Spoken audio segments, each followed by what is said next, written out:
I am not particularly interested in Martin Sheen's Blast Furnace Radio saga, in which I was kidnapped into a sort of starring role.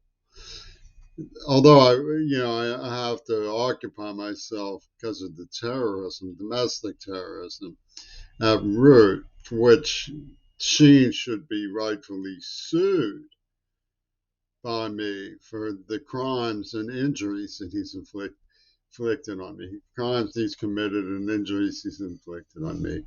I'm not particularly interested in it from an intellectual point of view, because for intellectual content, it's like a obscure zoological notion that comes from his Hollywood Catholic mind. I mean, he lines up people like Putin and Clinton because Penis J. Sinfield of Cuckadoodly Crimson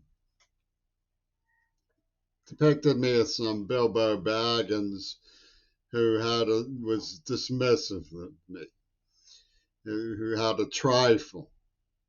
Like Bilbo Baggins had that trifle that turned out to be the great Ring of Oz, Wizard of Oz's ring or something, whatever it was, Mitch Hawk or whoever the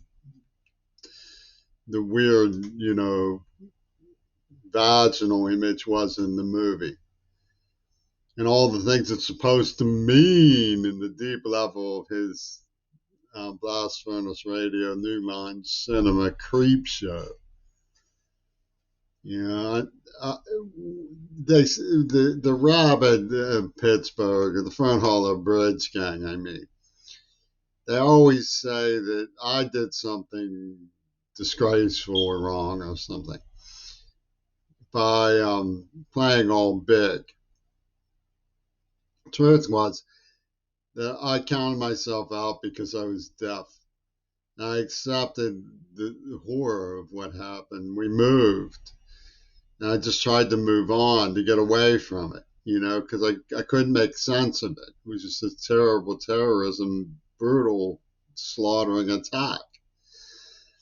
And they had it all hypnographied with this Germano-African lewd sex story that Spike Oldley, and all this Marvel Comics crowd used media, hypnography to sell in the Pussy Ball show about Midori during the AIDS attack and stuff.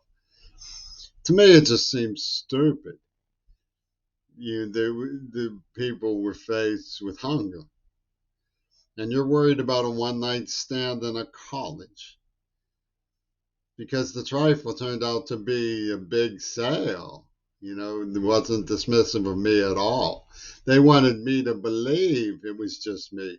They wanted me to believe they were being dismissive of me, so that when Yoko Ono comes jumping down holding her trophy, she could say, aha, see, he was supposed to be something important.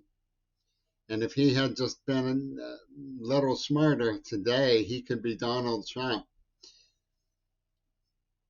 or something. It's a vulgar bonanza story, and it doesn't have anything to do with helping world peace or helping the people or feed the poor. It's this Licky Chops casino crowd who were ripping off the museums and stuff. It doesn't. It really. It's vulgar. Martin Sheen is a psychopath in the brutal Jack the Ripper sense, like those Halloween movies. He's really a disgracefully psychotic individual. He kills Kennedys and then plays them in movies. It's really very, very horrible what he and Vince Irene did in Pittsburgh. It's really very disgusting. And, seeing them try to especially promote YouTube videos to make metaphors for let's see Queerball think his way out of what the Arabs would say about our Germano-African movie. It's cheap thrills of the Fernholer Bridge Gang. How can anybody think it was anything else? It's a bunch of car thieves making 8 millimeter projector movies on the sly of someone who they tortured as a child. That's all it is. It's not a seance of the wisdom of the wise beards and the spinner beanies.